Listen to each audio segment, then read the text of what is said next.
आसक्ति को मिटाने के लिए पदार्थों का स्वरूप से त्याग करना एक ये बाहरी साधन है कि हमें मीठा बहुत प्रिय है, मीठा आने ही न पावे, मीठा हटाओ। ये एक बाहरी साधन, वास्तविक साधन नहीं है। वास्तविक साधन है कि मीठा रखा हो और आपके अंदर रुचि न रह जाए। वास्तविक ये है।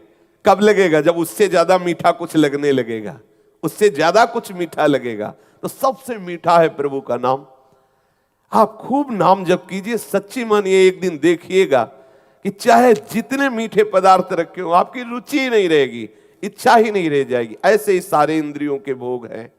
जब आपको प्रभु प्यारे लगने लगेंगे, प्रभु का सुख मिलने लगेगा, वो जब रस आने लगेगा तो ये सब फीका हो जाए। तो खास बात इधर ध्यान ना दे कि हमने ये छोड़ दिया, अब यही छोड़ना है। पकड़ने का ध्यान दो, छूटने का अपने आप होता रहेगा। ये हम अनुभव की बात कह रहे हैं आपको।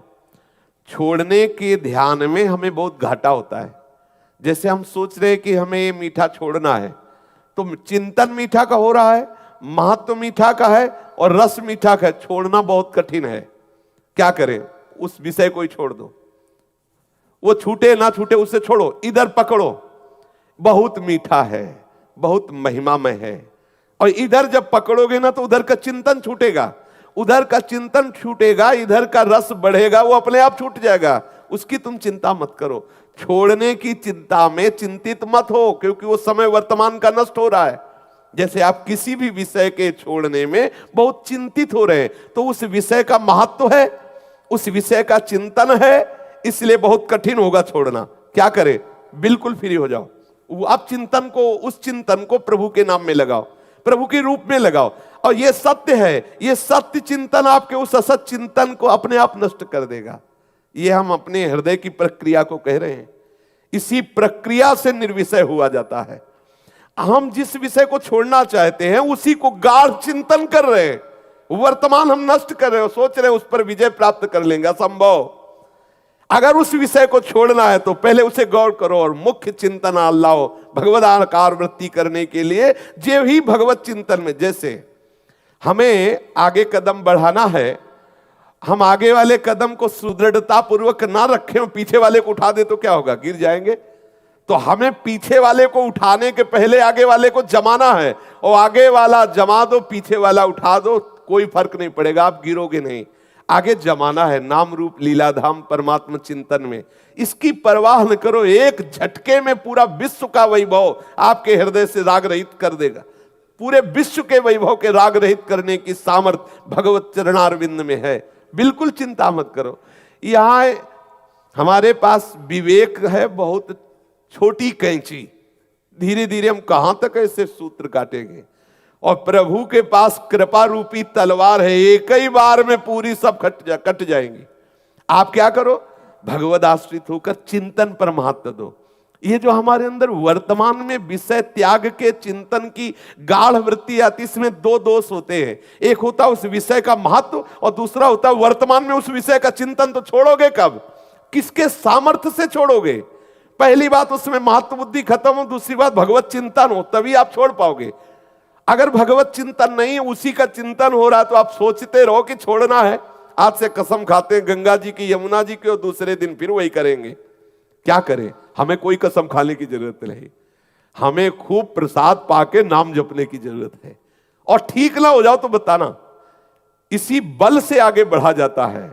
ये सब छूट जाते हैं, सब छूट जाते हैं, अपने आप छूट जाते हैं। आप पकड़ने की कोशिश करें, आप पैर जमाने की कोशिश करें, वर्तमान को भगवत चिंतन में लगाइए, आपका सब मंगल हो जाएगा। भूत भी मंगल हो जाएगा और भविष्य भी मंगल हो जाएगा। हम वर्तमान को विषय छोड़ने के चिंतन में बर्बाद कर रहे हैं, तो हमारे अंदर सामर्थ्य तो है नहीं भगवत चिंतन की, तो छोड़ नहीं पाते। इसीलिए इतना समय हो गया। कम समय में ऊंचाई पर चढ़ने के लिए आपको सूत्र बता रहा हूं, ये हृदय की बात बता रहा हूं। इसी से परम शांति मिलती है। जितने भी गंदे विषय हैं, हम छोड़ने के लिए क्या उपाय करें? भगवत चिंतन, उसका चिंतन ही ना होने दे। ये खास बात है। हमारे पास जो वर्तमान का ये मिनट है ना, हम इस मिनट में किशोरी जी के गोरे चरणों का चिंतन करते हैं। अब वो जो विषय चिंतन हमें बार बार फंसा रहा था ना, हम उसका महत्व खत्म कर देते। अब हम विजय की तरफ जा रहे हैं। और हम उसका महत्व रखे हुए हैं कि अरे ये छूट जाए तो हम प्रेम रस में जाएं, उसका चिंतन, उसके छोड़ने का चिंतन, उसकी महत्व बुद्धि वर्तमान में तो किसी भी तरह से सही, द्वेषात्मक ही सही हो तो उसी विषय का चिंतन रहा है, नहीं छूट पाएगा।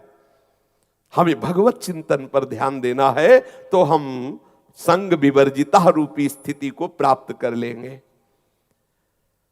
और आसक्ति सच्ची मानिए हमारी आत्मा से कभी किसी विषय की आसक्ति नहीं, क्योंकि सब आत्मा स्वरूप है। जैसे हम कहते हैं हमारी ये विषय की आसक्ति है, तो वो मेरी आसक्ति नहीं है, वो इंद्रियों के संयोग जनित भ्रमात्मक आसक्ति है। क्योंकि जो हमारा स्वरूप है वो निर्मल है। कोई भी आसक्ति हमारे स्वरूप को ना कभी स्पर्श की है, ना भी कर रही है, ना आगे करेगी। देह और इंद्रियों के संयोग का अधिष्ठाता मन विषयों की आसक्ति में फंसा हुआ है। और आप चिंतन के द्वारा जब मन को इधर लगा देंगे तो अनासक्त हो गए। सारा खेल इस मन का है। मन इधर लगा कि आप जीवन मुक्त, मन इधर लगा तो पुनरपि जननम पुनरपि मरणम पुनरपि जननी जठरे शयनम। जीव मात्र की एकमात्र परम गति प्रभु है। जब प्रभु देख लेते हैं ना कि हमारे चिंतन के लिए प्रयासरत है, वो कृपा कर देते हैं। एक दिन ऐसी झांकी आएगी कि आप बावरे हो जाएंगे, देख लेना। हृदय से जो विषय आकर्षण है उसके छोड़ने के प्रति आप समय बर्बाद मत कीजिए। आप प्रभु को पकड़ने के लिए व्याकुल होइए। प्रभु के चिंतन में इतनी सामर्थ्य, इतनी आग है कि वो सब वासनाओं को भस्म कर देगी। साधन में कमी आप मत रखो और अहंकार भी न करो कि इसी से बात हो जाएगी। और अंदर से व्याकुल होकर प्रभु को पुकारो। किसी दिन घटना घटेगी आपके जीवन में। परिवर्तन जो एकदम होता है वो घटना से होता है। कोई न कोई ऐसी घटना अलौकिक आपके जीवन में घटेगी कि सारा सिस्टम आपका भगवदाकार हो जाएगा। इसलिए हम प्रभु के नाम रूप लीलाधाम, प्रभु के जो गुरुदेव भगवान स्वरूप है, उन्होंने जो उपासना दी है उसको पूर्णतया पकड़ने की चेष्टा करें। अंदर जो वासनाएं, बिल्कुल मत घबराइए। ऐसी कृपा की तलवार चलेगी, सब कट जाएंगी। और आप निश्चिंत रहिए, निश्चिंत होकर प्रभु के चिंतन में रहिए। आपके अंदर ऐसी सामर्थ्य आ जाएगी कि आप मान अपमान को सहने लगेंगे, आप निंदा स्तुति को सह जाएंगे। आपके जीवन में ऐसे ऐसे महापुरुषों का आगमन होगा कि आपका हृदय उस धरा का हो जाएगा। बाहर से नहीं, हो सकता है बाहर से आपको ना मिले, लेकिन आपके स्वप्न में, आपके ध्यान में ऐसे महापुरुष आएंगे जो आपको अपने समान बना लेंगे। इंतजार कीजिए। पर ईमानदार साधक के जीवन में यह बात होती है। अगर बेईमानी क्या है कि हम हैं भगवत मार्ग के पथिक और पोषण कर रहे हैं विषयों का, तो प्रभु देख रहे हैं, एक संतुष्ट है। हमारे प्रभु देख रहे हैं, संतुष्ट है खिलौनों में, तो खेलते रहो। और जब आप अंदर से विकल होंगे तो इतनी सामर्थ्य प्रभु में नहीं है कि तुम्हारी विकलता देखकर वो चुपचाप बने रहे, नहीं है। क्यों? एक मां चुप नहीं बैठती तो अनंत माताओं का दुलार लिए हुए मेरा प्रीतम वो कैसे चुप रह सकता है? अगर वो चुप है तो आपके किसी न किसी खेल को देख करके आप कहीं न कहीं किसी विषय सेवन में राजी है, इसलिए वो चुप है। जिस दिन आप समस्त विषयों से विरक्त होकर के हृदय से व्याकुल होकर पुकार उठोगे प्रभु, तो आप देख लेंगे प्रभु आपसे दूर नहीं है। एक मां भी तभी तक काम में लगी रहती जब तक बच्चा खिलौनों से खेल करके, ऊब करके और रोना शुरू नहीं कर दे। जहां रोना शुरू किया उसे भाग के आना पड़ता है। ऐसे ही मेरे प्रभु रुदु सुस्वरम राजन, कृष्ण दर्शन लालसा तो तासा मावीर भूत छोरी समय मान मुखाम मुजा पीतांबर धरा सृगवी साक्षात मनमथ था। अपने लिए कठिनता लग रही है, प्रभु के लिए कठिनता नहीं है।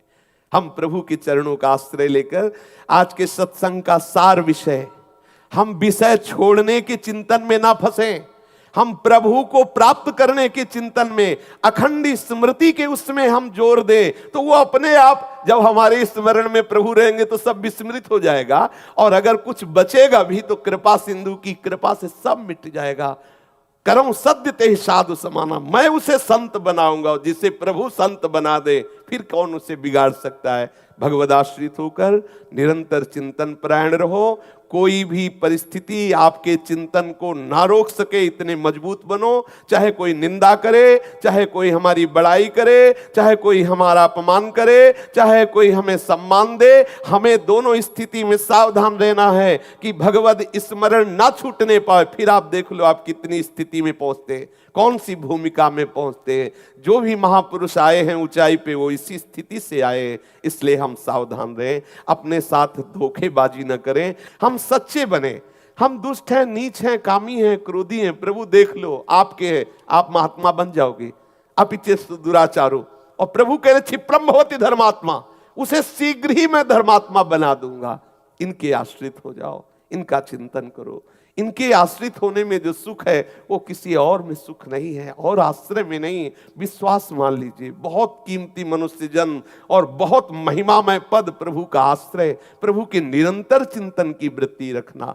शेष चर्चा आगे। श्री राधा वल्लभ लाल की।